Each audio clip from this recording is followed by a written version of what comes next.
Hello, നമ്മളിന്ന് variety ആയിട്ട് ഇത്തിരി ചിൽഡ് സ്വീറ്റ് ഐറ്റംസ് ഒക്കെ കഴിക്കാമെന്ന് കരുതിയിട്ട് ഒരു സ്ഥലത്ത് വന്നതാണ് കേട്ടോ. അപ്പോൾ അവിടെ മെയിനായിട്ട് ഞാൻ വന്നിട്ടുള്ള കാര്യം എന്ന് പറയുന്നത് അവിടെ ബോളിയും പാൽപ്പായസം ഉണ്ടെന്ന് പറയുന്നത് കേട്ടിട്ടാണ് വന്നത്.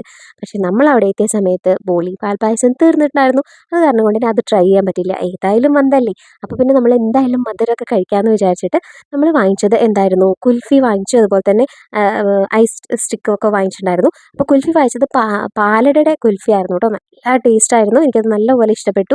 ഋതു പിന്നെ ചോക്ലേറ്റിൻ്റെ ആളാണ്. സൈത്തേട്ടനാണെച്ചെങ്കിൽ വാങ്ങിച്ചിട്ടുണ്ടായിരുന്നത് മാംഗോ ഫ്ലേവർ ആയിരുന്നു കേട്ടോ. അത് കഴിഞ്ഞിട്ട് നമ്മളൊരു ജാർ കേക്ക് കൂടെ ഒന്ന് ട്രൈ ചെയ്യാമെന്ന് വെച്ചു. അത് ബട്ടർ സ്കോച്ചിൻ്റെ ആയിരുന്നു ഫ്ലേവർ ഉണ്ടായിരുന്നത്. അപ്പോൾ എന്തായാലും അത് നമ്മൾ കഴിച്ച് നോക്കിയപ്പോഴല്ല എൻ്റെ അമ്പോ അടിപൊളിയായിരുന്നു. പക്ഷേ അത് മാത്രമല്ല, മധുരം എന്ന് വെച്ചിട്ടുണ്ടെങ്കിൽ നമ്മളത് കഴിച്ച് കഴിഞ്ഞ് ശരിക്കും ഇങ്ങനെ കിറുങ്ങിയിരിക്കും. എനിക്കങ്ങനെയാണ്, മധുരം എന്ന് പറയുന്നത് എനിക്ക് നല്ല ഇഷ്ടമാണ്. പക്ഷേ ഒരുപാട് കഴിക്കാൻ എനിക്ക് വയ്യ. കാരണം കുറച്ച് അധികം കഴിച്ച് കഴിഞ്ഞിട്ടുണ്ടെങ്കിൽ ആകെ തല കറങ്ങിയിരിക്കും. അപ്പോൾ അങ്ങനെ തല കറങ്ങിയ ഒരു ദിവസമായിരുന്നു സത്യത്തിൽ ഇത്.